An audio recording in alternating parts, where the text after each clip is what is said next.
Hey, everybody, welcome to What's Up Wednesday. This week, I want to talk a little bit or share a little bit on a topic that's always been really important to me, and that is the necessity of a safety professional to document what's going on. Now, there are a lot of different reasons for this, but one thing that really stands out to me is a story that I heard many years ago. And this is a story of an accident that occurred in New York City. Apparently, there was some work going on inside of a high-rise building. And as part of the work that was going on, there was a need to shut off the sprinkler systems. And in this particular case, supposedly the safety manager director for this particular contractor approved and signed off on a permit for the fire department. Excuse me, not the fire department, for the contractor to turn the sprinkler system off to the 3 floors on which they'd be working. Unfortunately, there was a fire. The fire department responded to this fire, and if I remember correctly, 3 firefighters were killed trying to fight this fire. And when everything kind of washed out in the end, my understanding is that this safety professional was actually indicted, arraigned, and sent to prison for what happened.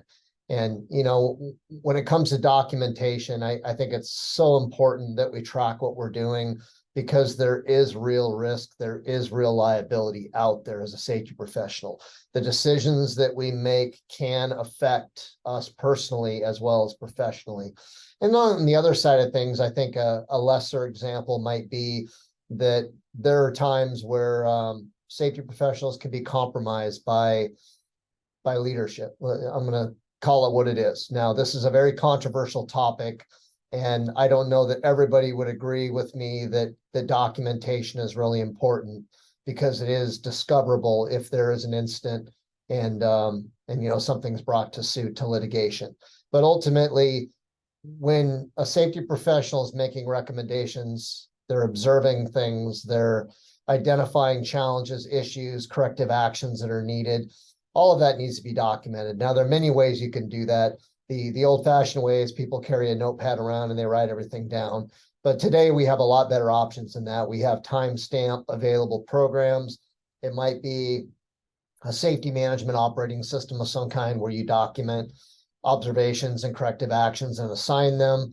And it might be something simpler. It could be a Excel spreadsheet. It could be you send an email from your phone to yourself, and then you file those emails with notes into a folder. But either way, I think it's really important that people document things that are going on so that they have a record of it in the future. If something goes wrong, it's nice to have that documentation with the date, the time, with the date stamp on an email or on a note, and also kind of the specifics behind what happened, because it's not uncommon for litigation to pop up a year, 2 years after an event. And by then, we maybe have forgotten much of the detail on something that happened. So tracking those things, I think, is very critical if you're in a safety role, not just in a safety role, really in any leadership role, superintendent, foreman, whatever it might be.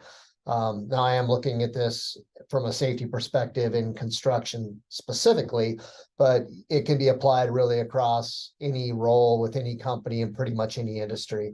I just think it's super important that people document what's going on. They keep good notes, and that includes in meetings, you know, tracking what's going on so that we have records of things that are going to be necessary down the road when they become necessary. I'll leave it at that. So hopefully that's helpful. And you could do something with it, take it with you.